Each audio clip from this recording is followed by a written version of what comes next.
Hello दोस्तों, मेरे channel पे आप सभी का स्वागत है। आज हम क्लास 9 की कार्यपत्रक 76 हिंदी की मेरे संग की औरत 25 जनवरी 2022 की करेंगे। यहाँ पे अपना नाम, यहाँ पे कक्षा अध्यापक का नाम लिखेंगे।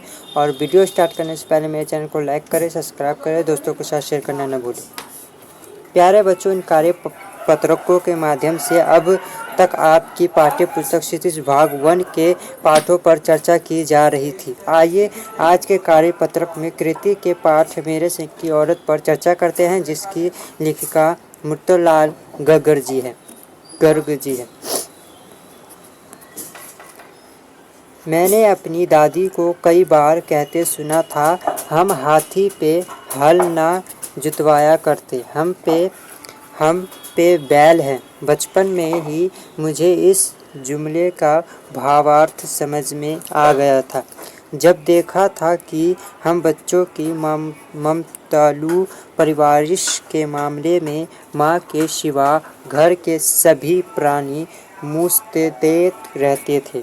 दादी और उनकी जिठानी ही नहीं, खुद मर्दजात पिताजी भी।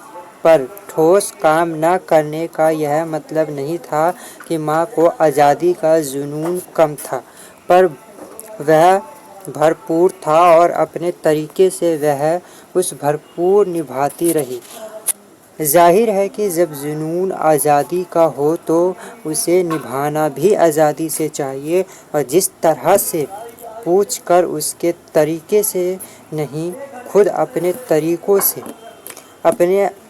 हमने अपनी माँ को कभी भारतीय माँ जैसे नहीं पाया, न उन्हें कभी हम लड़ किया, न हमारे लिए खाना पकाया, और न अच्छी पत्नी बहू होने की सीख दी। तो कुछ अपनी बीमारी के चलते भी वह घबराया नहीं और संभल पाती थी, पर उसमें ज़्यादा हाथ उनकी अरुचिता का था। उनका ज़्यादा वक्त किताबें पढ़ने में बीतता था, बाकी वक्त साहित्य चर्चा में या संगीत सुनने में, और वह सब बिस्तर पर लेटे किया करती थी। बिस्तर पर फिर भी, जैसे मैंने पहले कहा था, हमारे परंपरागत दादा दादी और यह अन्य ससुराल के अन्य सदस्य उन्हें न नाम धरते थे और न उससे आम औरत की तरह होने की अपेक्षा रखते थे। उनमें सबकी इतनी दृष्टता क्यों थी? उनकी वह पत्नी, माँ और बहू के किसी प्राचीन कर्तव्य का पालन नहीं करती थी। साहिबी खानदान के रौब के अलावा मेरी समझ में 2 कारण थे। पहले, वह कभी झूठ नहीं बोलती थी। दूसरा था, वह एक ही गोपनीय बात को दूसरे पर जाहिर नहीं देती थी। ठीक है, आगे है। पहले के चरण उन्हें घर वालों का आदर मिला हुआ था, दूसरे के कारण घर वालों की दोस्ती दोस्त के हमारी भी थी। माँ की भूमिका हमारे पिता बखूबी निभा देते थे। मुझे याद है, बचपन में भी हमारे घर में किसी की चिट्ठी आने पर कोई उसे यह नहीं पूछता था कि उसमें क्या लिखा है, भले वह एक बहन की दूसरे के नाम क्यों न हो, और माँ अपने जानने को बेहाल हो कि बीमारी से वह उबरी या नहीं है।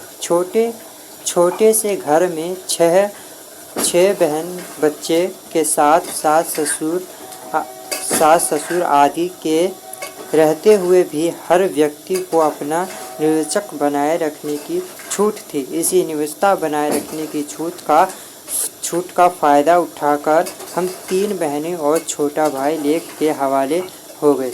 अब इसके प्रश्न आंसर करते हैं। पहला प्रश्न है, पहले ये पढ़ लेते हैं। आशा है आपने इस गद्यांश को पढ़कर समझ लिया होगा। आइए इस गद्यांश को पढ़ने के बाद कुछ प्रश्नों को हम सॉल्व करते हैं। लेखिका की माँ को किस प्रकार का शौक नहीं था? तो उसे लिख सकते हैं यहाँ से आप, उसे कार चलाने का शौक नहीं था। नेक्स्ट प्रश्न है आपका, मुस्तदेद का क्या अर्थ है? तो आप यहाँ से लिख सकते हैं अपनी मनमर्जी। ठीक है। नेक्स्ट प्रश्न है आपका थर्ड, लेखिका की माँ पर परिवार के सभी जानों की इतनी शुद्धता क्यों थी? तो आप यहाँ से लिखिएगा तीसरा का आंसर, क्योंकि एक तो लेखिका साहब के घर की थी और दोनों कारण भी है कि वह कभी झूठ नहीं बोलती थी और एक गोपनीय बात किसी दूसरे को ना बताती थी। नेक्स्ट प्रश्न देखते हैं। फोर्थ प्रश्न है, लेखिका को लेखिका बनने का अवसर कैसे मिला? तो आप यहाँ से पढ़िएगा, लेखिका की माँ ने उसका वहाँ करने की अनुमति दी थी जो उससे अच्छा लगता था और लेखिका की रुचि लेखिका बनाने की थी। ठीक है।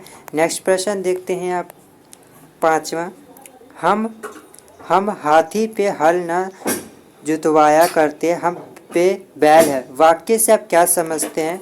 आंसर बताइए। तो ये यहाँ से लिखेगा पांचवे का, इसका अर्थ यह है कि लेखिका की माँ घर के कामकाज में बिल्कुल हाथ नहीं बटाती थी, इसीलिए इस पंक्ति का अर्थ यह हुआ कि ताकतवर और वह समझदार लोगों से मजदूरी नहीं करवाई जाती थी।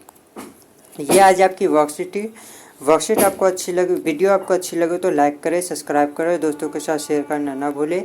आज का एक क्वेश्चन है, जो आपको आता है तो कमेंट में ज़रूर बताइएगा। कौन सा पक्षी केवल बरसात का पानी पीता है? ये 4 ऑप्शन है, इन चारों ऑप्शन में से जो आंसर आपको सही लगता है कमेंट में बताना न भूलिएगा। और वीडियो को लाइक करें, सब्सक्राइब करें और शेयर करें दोस्त, और कमेंट में बताना न भूलें कि आपको वीडियो कैसी लगी।